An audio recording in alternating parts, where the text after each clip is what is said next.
প্রথম দাবি, প্রধানমন্ত্রী শেখ হাসিনাকে ছাত্র নাগরিক হত্যার দায় নিয়ে জাতির কাছে প্রকাশ্য ক্ষমা চাইতে হবে।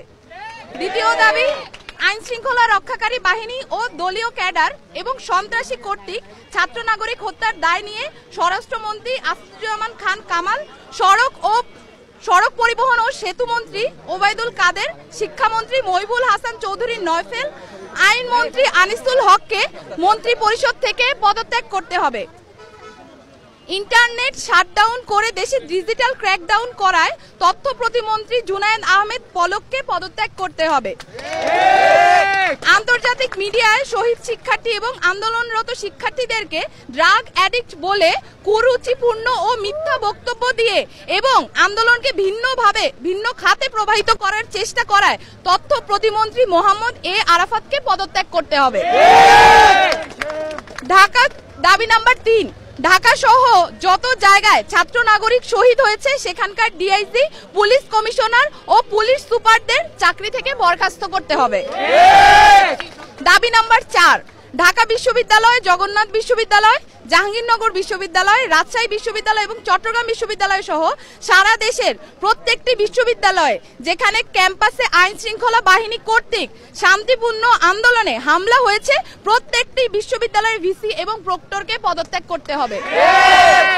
দাবি নাম্বার 5, যে পুলিশ, বিজিবি, র্যাব ও সেনা সদস্যরা শিক্ষার্থীদের ওপর গুলি করেছে, ছাত্রলীগ, যুবলীগ সহ যে সকল সন্ত্রাসীরা শিক্ষার্থীদের ওপর নৃশংস হামলা পরিচালনা করেছে এবং যে সকল নির্বাহী ম্যাজিস্ট্রেট, পুলিশ ও সেনা কর্মকর্তাদেরকে নিরস্ত্র ছাত্র নাগরিকদের ওপর গুলি করার নির্দেশ দিয়েছে তাদেরকে আটক করে হত্যা মামলা দায়ের করতে হবে ও দ্রুততম সময়ের মধ্যে গ্রেফতার করতে হবে।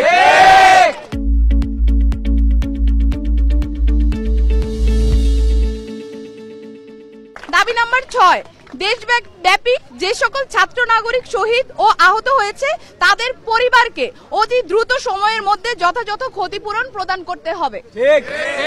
7, দাবি নাম্বার 7, ঢাকা বিশ্ববিদ্যালয়, জগন্নাথ বিশ্ববিদ্যালয়, জাহাঙ্গীরনগর বিশ্ববিদ্যালয়, রাজশাহী বিশ্ববিদ্যালয় এবং চট্টগ্রাম বিশ্ববিদ্যালয় সহ সারা দেশের প্রত্যেকটি বিশ্ববিদ্যালয় এবং শিক্ষা প্রতিষ্ঠানে ছাত্রলীগ নামক সন্ত্রাসী সংগঠন সহ সকল লেজুর ভিত্তিক ছাত্র রাজনীতি নিষিদ্ধ করে দ্রুততম সময়ের মধ্যে নিয়মতান্ত্রিকভাবে ছাত্র সংসদ কার্যকর করতে হবে।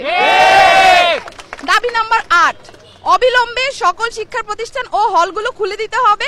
কারফিউ তুলে নিয়ে সারা দেশের সমস্ত ক্যাম্পাসে মোতায়েনকৃত পুলিশ, র্যাব, বিজিবি, সোয়াট এবং আর্মি তুলে নিতে হবে। দাবি নাম্বার 9, বৈষম্য বিরোধী ছাত্র আন্দোলনের সাথে সম্পৃক্ত শিক্ষার্থীদের একাডেমিক ও প্রশাসনিক কোনো ধরনের হয়রানি করা হবে না এই মর্মে অঙ্গীকার করতে হবে। ইতিমধ্যে গণগ্রেফতার ও পুলিশি হয়রানির শিকার সমন্বয়ক বৃন্দ ও ছাত্র নাগরিকদের অবিলম্বে মুক্তি দিতে হবে ও সকল মামলা প্রত্যাহার করতে হবে। এই ছিল আমাদের 9 দফা দাবি এবং এই 9 দফা দাবিকে সামনে রেখে আমরা আমাদের আন্দোলন পরিচালনা করছি এবং আজকেও আমাদের যে কর্মসূচি সেই কর্মসূচি থেকে আমরা বলতে চাই অবিলম্বে অতি দ্রুত আমাদের যে 9 দফা দাবি সেটা মেনে নিতে হবে।